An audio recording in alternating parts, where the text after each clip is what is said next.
नमस्कार दोस्तों, मेरा नाम राहुल नारायण है और स्वागत है आपका द टर्म 2 की नई series mystery in the history में।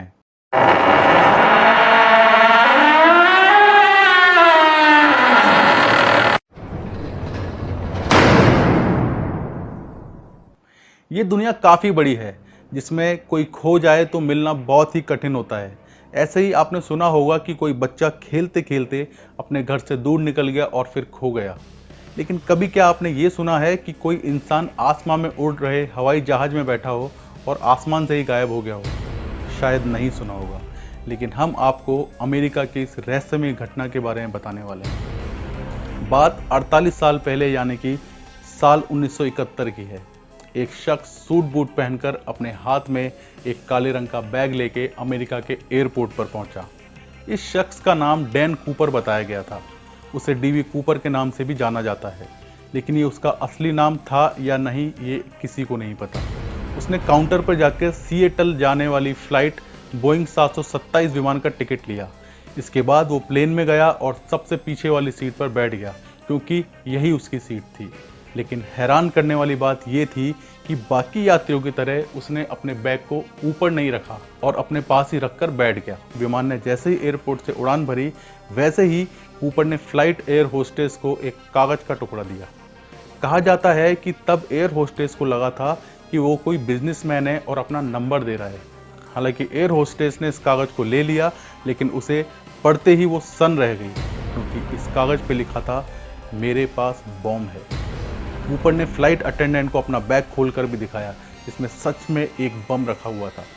इसके बाद कूपर ने उसे अपनी सारी शर्तें बताई और कहा कि विमान को नज़दीकी एयरपोर्ट पर लैंड कराया जाए, उसमें फिर से ईंधन भरा जाए।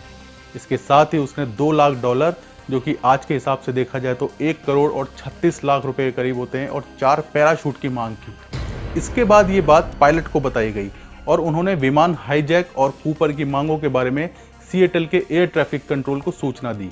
ये सुनते ही अफरा तफरी मच गई। पुलिस और FBI हरकत में आ गई।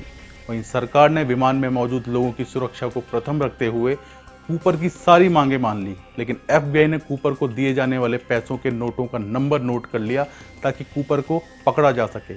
इसके बाद कूपर का असली खेल शुरू हुआ। उसने पायलट को कहा कि विमान को मैक्सिको ले चलो।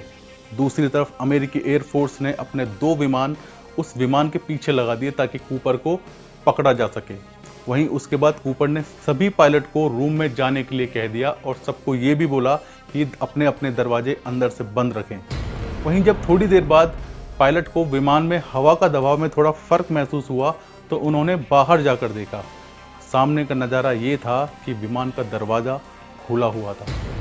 पायलट ने दरवाज़ा बंद किया और कूपर को विमान में ही ढूंढने लगा, लेकिन वो वहाँ नहीं मिला। वहीं जब विमान एयरपोर्ट से उतरा तो विमान को चारों तरफ से घेर लिया ताकि कूपर को पकड़ा जा सके, लेकिन वो आज तक नहीं मिला, क्योंकि वो तो पहले ही आसमान से कूद चुका था। शायद कूपर को हर जगह ढूंढा गया, लेकिन उसका आज तक नहीं पता चला। जैसे कि हमने आपको बताया, तस्वीर के नाम पर उसकी बस एक स्केच है, उसकी असली तस्वीर भी किसी के पास नहीं है, और ना ही किसी को यह पता है कि वो कौन था, कहाँ से आया और उसने ऐसा क्यों किया। दोस्तों, अमेरिका की पुलिस और FBI दोनों ने मिलकर डैन कूपर को बहुत ही सालों तक, काफ़ी सालों तक ढूंढने की कोशिश की, और अमेरिका आज तक सोचता है कि आखिर वो शख्स कौन था और कहां से आया था। दुनिया में ऐसी न जाने कितनी अचंभित करने वाली सच्ची घटनाएं हैं जिनका आज तक कोई सुराग नहीं मिला है। दोस्तों, ऐसी रोचक जानकारी वाले वीडियो को देखने के लिए हमारे चैनल को सब्सक्राइब करें और इस वीडियो को शेयर करें। जय हिंद।